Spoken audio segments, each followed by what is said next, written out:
सबसे बड़ी बात तो ये है कि हम लोग जो है सैफी समाज से और मुस्लिम समाज से जितने भी हमारे लोग यहाँ मिशन जय भीम के अंदर आए हैं, हम लोग इस अच्छाई को देख करके हम जो है मिशन जय भीम का समर्थन करते हैं। और मैं तो खुद जो है मैं मिशन जय भीम का दिल्ली प्रदेश का वाइस प्रेसिडेंट हूँ और मेरे बच्चे भी क्या खास बातें लगती हैं आपको इससे जुड़ने के लिए?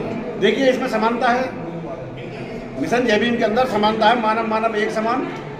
और जो दीगर पार्टियां हैं और ये जो दीगर जो मिशन चले हुए हैं उनके अंदर जो ऊंच नीच का मामला चलता है, लेकिन हमारे यहाँ मिशन जय भीम के अंदर सभी जाति धर्म के लोग जो है सभी एक समान हैं।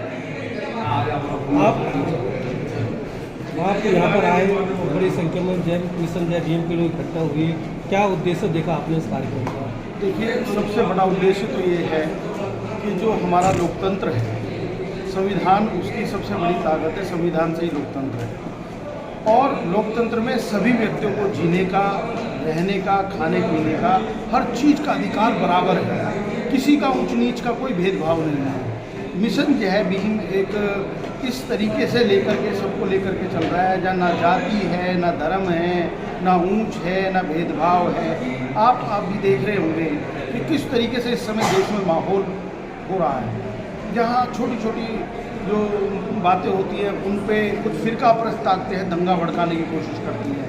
और मिशन जय भीम एक इस तरीके से इतने प्यार से सबको लेकर के चल रहा है कि जो ये कहता है कि हम सब समान हैं, चाहे हम किसी भी जाति से हैं, हमें उसको छोड़ करके समाज बनाना है। जनरल सवाल, जिस तरह से आप पॉलिटिक्स में भी रहे, सोशल वर्कर भी रहे, आपने क्या चीज़ें देखी आज के इसके अनुभव के साथ? देखिए, मेरा अनुभव, आप मेरे साथ पिछले काफ़ी सालों से आप साथ में हैं, लेकिन मेरा अनुभव जो है, सबसे बड़ा मेरा अनुभव ये है कि जब तक हम जातियों को नहीं तोड़ेंगे, समाज को नहीं जोड़ेंगे, जब तक हम सबका भला नहीं हो सकता। लेकिन हम कहीं ना कहीं इस तरीके से इस कुचक्र में पिसते चले जा रहे हैं और पिसते ही रहेंगे। ये चीज़ें जो आज हमारे साथ हो रही हैं, ये कहीं ना कहीं आगे बढ़ती जाएंगी, ये रुकेगी नहीं। तो इन चीज़ों को रोकने के लिए सबसे पहले जाति को तोड़नी पड़ेगी, समाज को जोड़ना पड़ेगा, तभी हमले रुकेंगे, तभी हत्याएं रुकेगी, तभी शिक्षा के जो मंदिर हैं वहाँ पर भी हत्याएं होती हैं। ये कुचक्र, ये सब कुव्यवस्था तब रुकेगी जाकर। मोहम्मद भाई, मिशन जय भीम का कार्यक्रम था, आप किसी समाज से नौजवान है, आपको कैसे लगा? आपको किस तरह की बातचीत हुई? देखिए, इससे पहले वाले प्रोग्राम में भी मैं आया था और इस प्रोग्राम में दूसरे प्रोग्राम में भी मैं आया हूँ, क्योंकि आज द्वितीय जो है सालगिरह है जय भीम मिशन की। इस प्रोग्राम में आने के बाद मुझे सबसे अच्छी चीज़ ये लगती है कि कॉन्फिडेंस बिल्डअप होता है नौजवान का। दूसरी चीज़ ये है कि राजेंद्र पाल गौतम जी ने, जो माननीय हमारे मंत्री जी, उन्होंने एक बात कही कि आप बुराई के खिलाफ चलो। और तीसरी बात यह है कि जो महात्मा बुद्ध थे और अंबेडकर साहब थे, उनकी बहुत सारी बातें ऐसी हैं जो नबी करीम सल्लल्लाहु अलैहि वसल्लम के तरीके से मिलती हैं। क्योंकि देखिए, इंसान का दुनिया में आने का एक ही रीज़न है, वो है अच्छाई के साथ चलना और बुराई को रोकना। तो ये चीज़ें मुझे बहुत कॉमन लगी हैं। और चौथी सबसे मोस्ट इम्पोर्टेंट बात है कि कॉन्स्टिट्यूशन ऑफ इंडिया को फॉलो करने के लिए आपको कन्वर्जन करने की ज़रूरत नहीं है।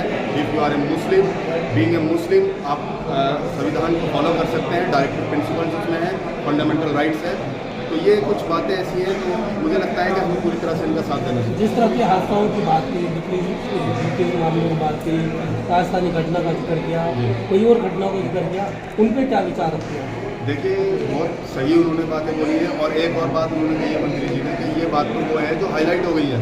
बहुत सारी ऐसी बातें हैं जो मीडिया में नहीं आई हैं, और आउटडोर नहीं है, वो इंडोर ही है। वो अभी तक हमें कुछ पता ही नहीं है। और खाली से दलित भाइयों के साथ नहीं है, मुस्लिम भाइयों के साथ भी आप देहात में, गाँव में चले जाइए और भी दूसरी जगहों में चले जाइए, वहाँ आपको ये सारी चीज़ें मिलेंगी। एक बहुत ज़रूरी बात है जो मैंने देखी है आजकल कॉलोनियों में, जगहों पर, OBC, SC, ST माइनॉरिटीज़, इनको ये एक ही कॉलोनियों में बसाते हैं, इनकी बसावट एक जगह करते हैं और आपस में ही लड़वाते हैं। आप जितने भी मस्जिदों पे झंडे लगे हैं, आप ये पूछिए उस लड़के का नाम क्या है, वो बच्चा आपको SC, ST और OBC समाज से ही मिलेगा। आप ये चीज़ नोट करके देखिए, कोई भी पंडित का बच्चा नहीं होगा और कोई भी जनरल कैटेगरी का बच्चा नहीं होगा, वो सारे सबको हमें आपस में लड़वाते हैं। और उन कॉलोनियों में बसावट आप देखेंगे तो बसावट में भी OBC, SC, ST आपको एक जगह पे मिलेंगे, वहाँ पे कोई भी दूसरी जनरल कैटेगरी का बंदा नहीं मिलेगा। आज इस कार्यक्रम में आए, कैसा लगा आगे इस कार्यक्रम को? इस कार्यक्रम में आने के बाद आपस में प्यार मोहब्बत तिरंगे की शान की बात, तिरंगे की हिफाजत की बात और देश में प्यार मोहब्बत और इंसानियत की बात सब सुनकर बहुत अच्छा लगा। सब भाई मिलजुल कर रहें, देश तरक्की और प्रगति की राह पर चले, ये हमारे मंत्री जी ने बताया, जिसको सुनकर बहुत अच्छा लगा। जिस तरह से जय भीम मिशन जय भीम की बात हुई और आप मुस्लिम समाज से हैं, बड़े लेवल पर यहाँ पर आए, क्या उद्देश्य है इसके पीछे? जितने भी धर्म हैं, पूरी दुनिया में जितने भी धर्म हैं, सब एक ही रास्ता बताते हैं कि अच्छाई पर चलो और जुल्म से लड़ो। तो गौतम साहब ने अपनी स्पीच में जो बताया है कि जो आए दिन ये जुल्म हो रहे हैं, आज सरकार उनको अनदेखा कर रही है और जालिमों को पकड़ती नहीं, और उन्होंने बिल्किस बानो तक का केस उठाया अपनी सभागार में। तो मुझे तो ऐसा लगता है कि हमें हर मिशन का साथ देना चाहिए। और ठीक है, हम इस्लाम धर्म को मानते हैं, मुसलमान हैं, हम वहाँ कायम रहेंगे, लेकिन अगर कोई अच्छा काम करता तो हम उसके साथ भी कंधे से कंधा मिलाकर साथ चलते रहेंगे। आकर उनका सम्मान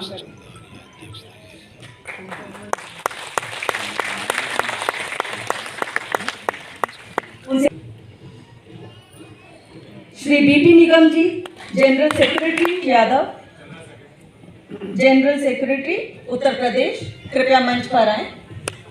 और मैं आग्रह करती हूँ टीम, ये असिस्टेंट प्रोफेसर हैं यूनिवर्सिटी ऑफ दिल्ली में, श्री प्रदीप सागर जी, जॉइंट सेक्रेटरी, ये सीनियर सोशल वर्कर हैं, Shri Durga Das ji, joint secretary mission जय Bhim national team, social worker में अभी भी नौकरी में हैं और लगातार मिशन जय भीम में अपना सहयोग देते हैं हर तरीके से। एक बार तालियां बजाकर उनका स्वागत करें और मैं माननीय राजेंद्र पाल गौतम से निवेदन करूंगा कि उनका स्वागत करें। एमटेक हैं श्यामलाल जी जो रिटायर्ड हैं, मैंने मंच पर आकर पहनाकर उनका स्वागत सम्मान करें। डॉक्टर में निकालकर रोजाना, मगर रोजाना कहा है तो रोजाना, ये रोजाना हमारे साथ रहते हैं। रंजीत लोहिरा जी संगठन मंत्री, मैं निवेदन करूंगा कि मंच पर आ जाएं। श्रीमती रोहिणी राज जी सचिव, जो यहाँ एंकरिंग भी कर रही थी, ये भी एक व्यवसायी हैं, डायरेक्टर हैं कंपनी में। उसके साथ साथ मिशन जय भीम, एक बार तालियां बजाकर इनका विशेष स्वागत करें।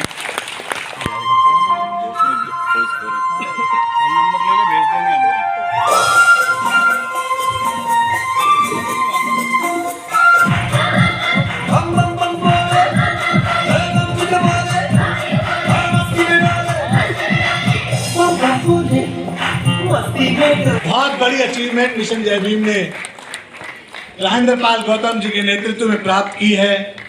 शांति पुरस्कार, नेशनल शांति पुरस्कार वो देश की तरफ से मिला, जिसका आपने देखा होगा, जिसका जिक्र हम रिपोर्ट में नहीं कर पाए। ऐसे बहुत सारे प्रोग्राम रहे जिनमें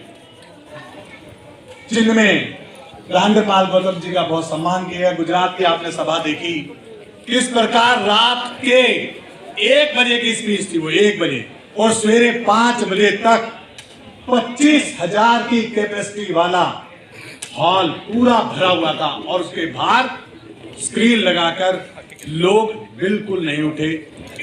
जय भीम को बधाई देती हूँ।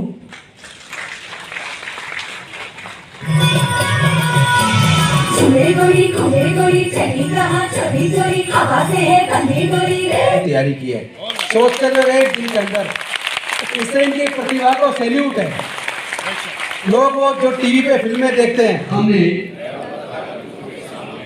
आज 27 अगस्त 2022 को इस सभागार में यह संकल्प लेता हूं कि मैं डॉक्टर बाबा साहेब अम्बेडकर और देश के तमाम दलित, पिछड़े, आदिवासी, अल्पसंख्यक, मजदूर, किसान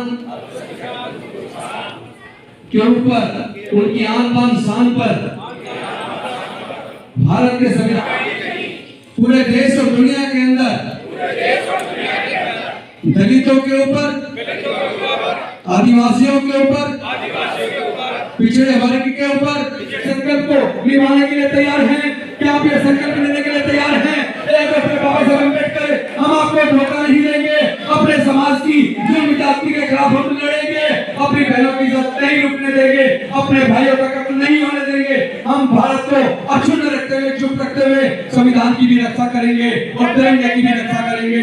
इन्हीं शब्दों के साथ आप प्लीज हाथ नीचे करिएगा।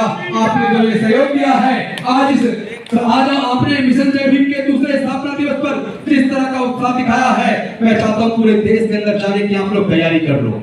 ये कुर्सियां तो आती जाती रहेंगी, टेम्परेरी हैं, लेकिन हमारे समाज का दुख दर्द जब तक खत्म ना हो जाए तब तक हम लोग चैन से बैठने वाले नहीं हैं। हम इस लड़ाई को लड़ेंगे, हम इस लड़ाई को जीतेंगे। तो मैं